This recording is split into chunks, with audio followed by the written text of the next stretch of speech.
Hey everyone, welcome back to the Teach Middle East podcast. I'm in a more relaxed space today and I'm chatting with Kam Chohan. She is the Director General of the ECIS. If you don't know who she is and you don't know the organization, she's about to fill us in. But before I get into that, hi Kam, it's so good to see you. Hello, it's great to be invited on your podcast. So thank you for the invite, and it's wonderful to see you again. Oh, We it's had so good to see you. just our offline just to catch up as we've known each other for I think about 3 or 4 years now. From when It's probably gonna be about four going on five, and because we met at the first leadership yeah, conference, and this year is the fourth, and we missed a year because of you know what. So it uh-huh. would have been the fifth one, but because of COVID, we missed a year. So Yeah, yeah, it's the fourth. So about 4 or 5 years going on. So it's good to see you in person. Well, see your face. absolutely. So just like you said, I'm the executive director of ECIS, Right. uh, and I've worked with ECIS now for about 5 years, and I became the executive director about 2 years ago. So I'm the first person of colour to be an executive director for any of these international schools associations globally. So for me, doing a lot of the DEIJ work, which I know we're going to discuss, is really my life's work. But to fill you in a little bit about ECIS, we support international schools in thought leadership and professional development. We do lots of middle leader courses. We have special interest groups and run special interest conferences. This year, we've got our PE conference coming up and also our student support conference coming up, which is at a school in Athens, and we're calling it the Inclusion Conference. We also run a leadership conference and a teachers conference, and we're there as a support structure for our schools. We build relationships and we'll help connect them with people that can assist them in whatever they need, whether it's accreditation with one of our partners, CIS or NEASC. We just are there as the life force for our schools. Okay, brilliant. So I have Cam on the podcast today to talk DEIJ because she is really doing some good work in the space, some necessary work, some hard work, because DEIJ work is not for the faint-hearted. Let's just put that out there. And so I want to kind of just jump in quickly and just get your definition of DEIJ. So for anybody who's listening, who's sort of like, what are they talking about? What is it? Yeah. So for me, that DEIJ work is all about justice for people. I want equal access to opportunity for everybody, not for people that have on their applications university names or they have certain sounding names. I've done a lot of research into this for many years. If your name's Mohammed, it's much harder to get your CV looked at, to get jobs. And it's about those little changes. We recently launched the International Task Force for Anti-Discrimination. And I'm just going to give you the vision of that because actually it's just a one-line vision. And if we could achieve that, it would go a long way to solving some of the problems we have. Can I share my screen? Yes, you Is, can. You can do. It is mainly audio, this podcast, so okay, all right. lots of people listen to it on Okay, Apple all right, Podcasts that's and fine. I Spotify. can But for my there's YouTube tribe, she's going to share her screen. Okay, off okay. we go. So part of this work, we've come together in collaboration with ALOC, Kevin Simpson, who's just doing amazing work in this arena and is a real leader. Ecolint, that's a school where the IB and ECIS were founded. It's the first international school in the world and obviously the International Baccalaureate. And our mission together, collectively, is to provide an environment that allows everyone to flourish by promoting practices that eliminate racism and discrimination of all kinds in schools.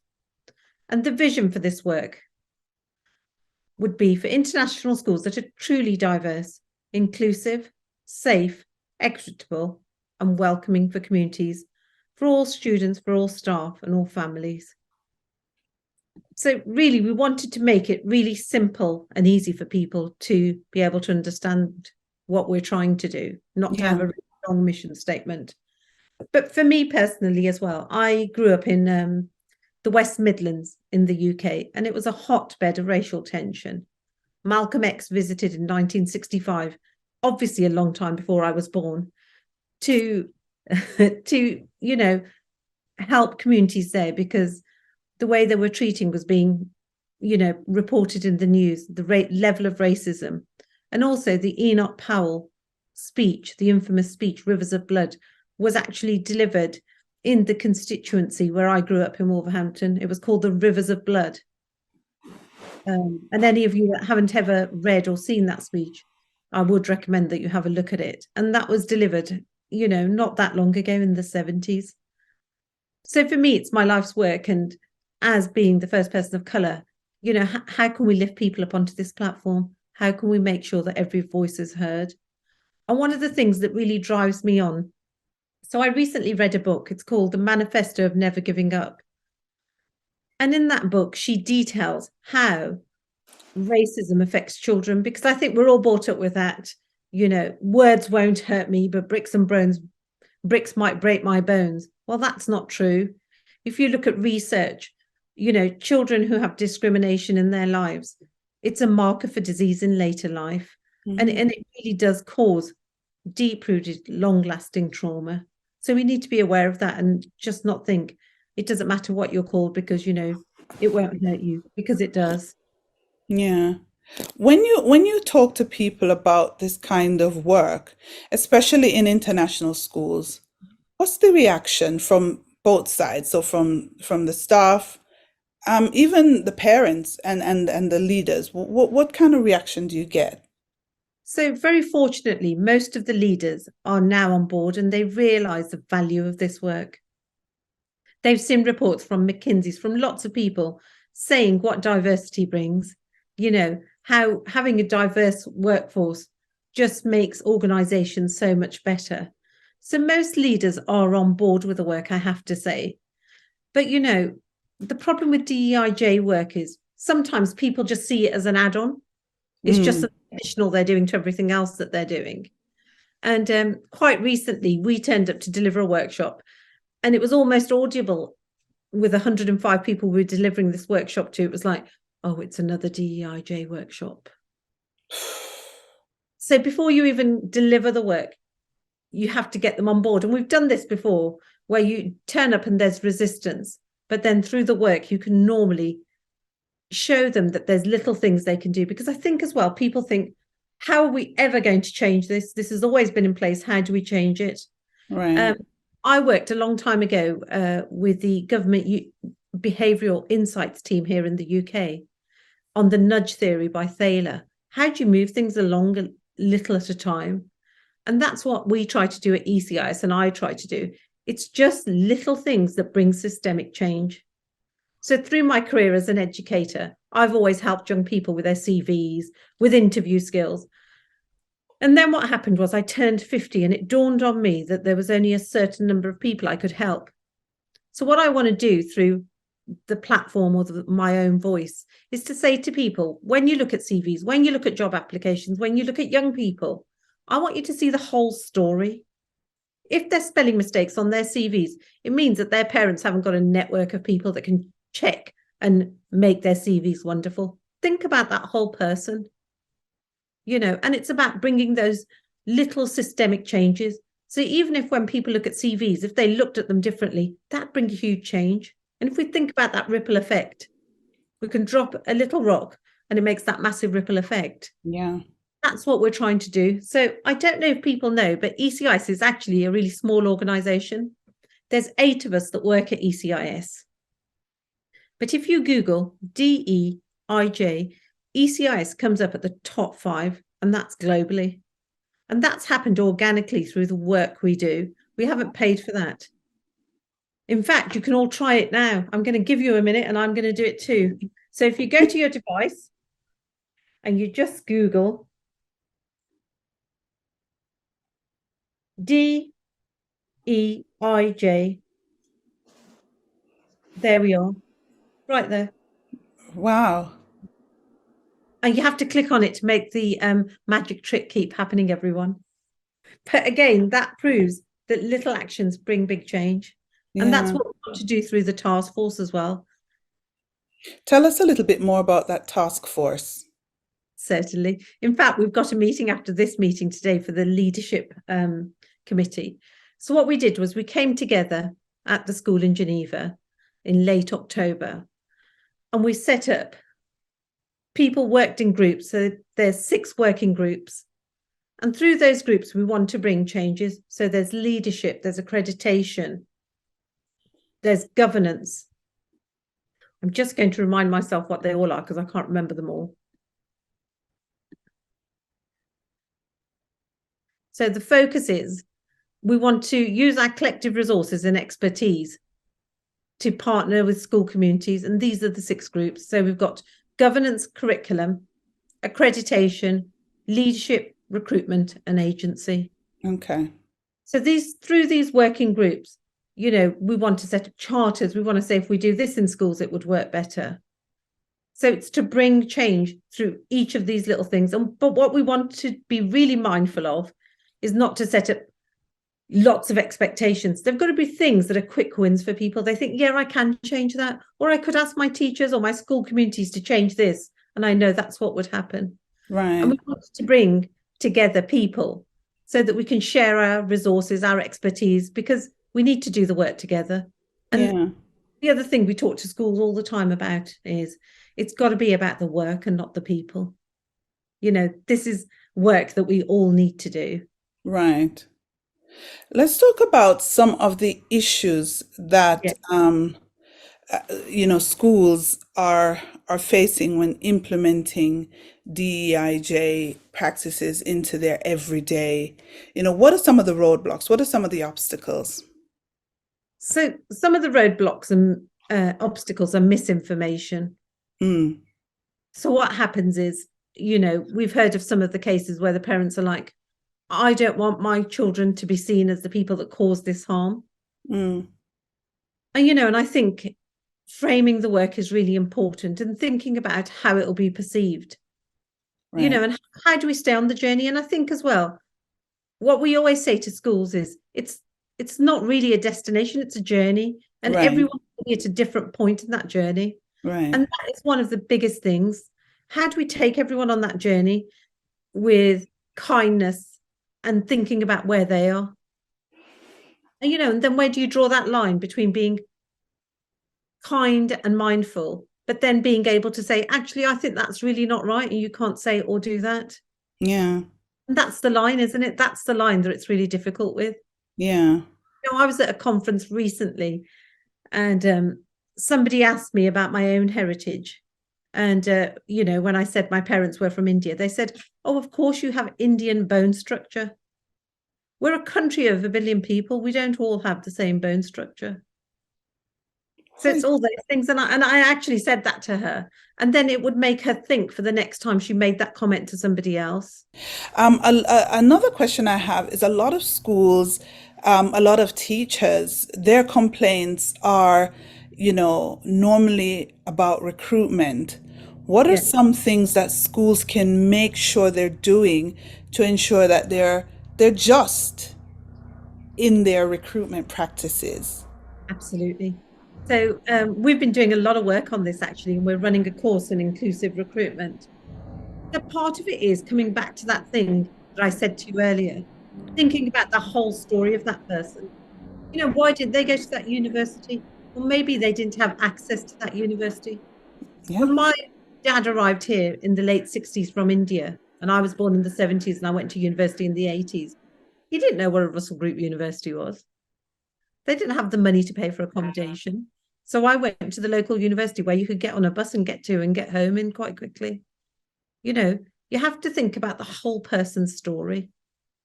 What is it that, is it really that important? What are nice to haves and what must we have? And actually, look in the world of recruitment, more and more now, people are talking about people having the same values.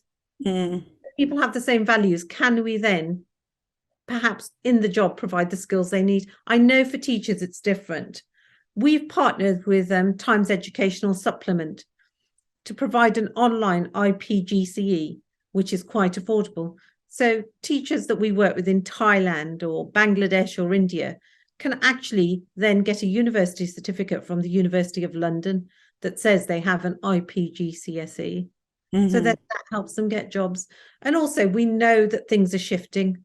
There isn't going to be enough teachers like there used to be. So we need to train teachers in-house. And isn't it important for people like me and you to see teachers who look like us? Yeah. I never had a teacher of colour.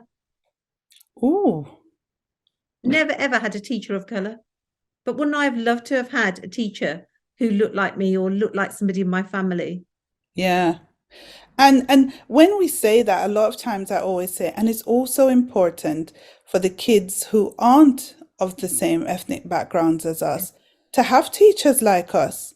Absolutely. It's the richness of the whole experience. Yeah. It's the richness of the colour and the diversity and the culture that we bring. Yes. Yeah. Yes. And it's a wonderful way to learn about other people, isn't it? It is. Because if we learnt more about other people, there'd be less fear, wouldn't there? Of the Certainly, we would learn how similar we are and how, how we can all learn and grow together. I want to talk about some of the language around recruitment that schools really should stop using. What are some of those? So I think we were just about to talk about this. So we use a volunteer whose first language is Spanish and her second language is English. And she really wanted to work at this school that was quite local to her. And she called me up and she said, Kam, they won't give me an interview because they said I'm not a native English speaker because my first language was Spanish. And she speaks perfectly well in English. And I then phoned that head and I said to them, so I didn't speak English till I was 7 years old. My parents sent me to school at 5, speaking my home language of Punjabi, not with any English at all. So I said, would I not be interviewed for that job? Because I'm not a native English speaker. And unfortunately, she didn't say, yes, Kam, of course we will interview Mel and take ECIS membership. She was very reluctant. But what I'm hoping is there's a little change there. The next time she gets a CV like that, she'll think, actually, it doesn't really matter because that, odd woman from ECIS called me up, called Kam, and said she wasn't a native English speaker, but she spoke quite good English.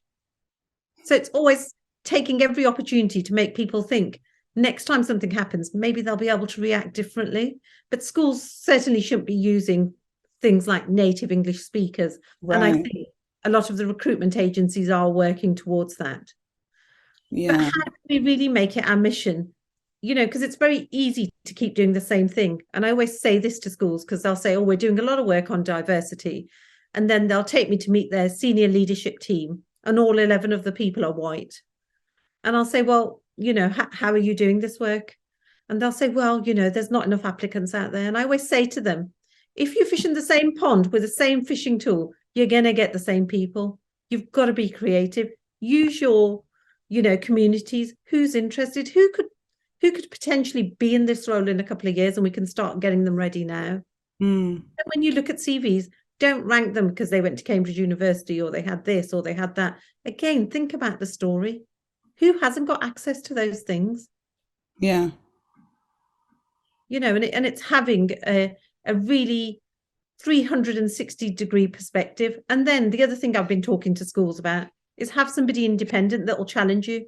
Because if you're all the same and then you all say, well, we can't take them because of this, this, and this, you'll all agree because you're in a homogenous group. But you need someone to challenge you to go, well, hang on, why is that? Would that really make a difference?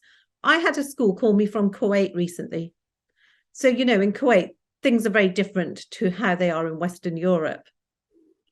And the head of the school said to me that a parent had contacted him and he'd said, COVID's now over. We need to get more English and American teachers back at the school instead of, our native teachers. And the native teachers are doing a wonderful job just as well as anybody else.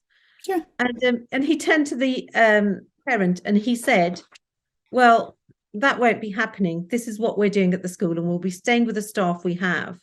But if it's not the right environment for your child, please feel free to look elsewhere. They did nothing. So again, it's challenging people rather than making an excuse and saying, well, we had to get more American white or American English white teachers in because that's what the parents wanted. That's a lot of international schools' excuse. Yeah, of course it is. But it is just an excuse, because if you're brave enough to turn around like this head and say, actually, we're not going to do that, parents will look at their child and they'll think they're very happy. I'm not going to just create upheaval for the sake of it. Yeah, yeah. And that's the thing, right? Because when you find a head like that, it's they need to be going out there and telling other heads really that this is possible, because a lot of heads just start with, oh, the parents don't want. And I've seen parents who really say some silly things. I've had parents when I was a school leader, Mm-hmm. black woman, Yeah. say to me, oh, why can't we have more native speakers, which is code for white? Mm-hmm. And I'm like, what's the point? I mean, the teachers that we have are doing a brilliant job. Yeah. Oh, and then there is this thing of accent. What do you say to schools when they bring that up? About accent. Yes, so they say, oh, I don't want certain accents, and they don't want the kids to have certain accents. I've even heard parents say silly things like that. Don't want my child with such and such an accent. Well, accents is a really interesting one, because there's been lots of research done on that as well. Just because we hear a certain accent doesn't mean we pick it up. And actually, it's really good for global citizens of tomorrow, because they're going to be talking to people all over the world. Did we not just see that in COVID, where leaders from across the world had to come together to Yeah, have those meetings?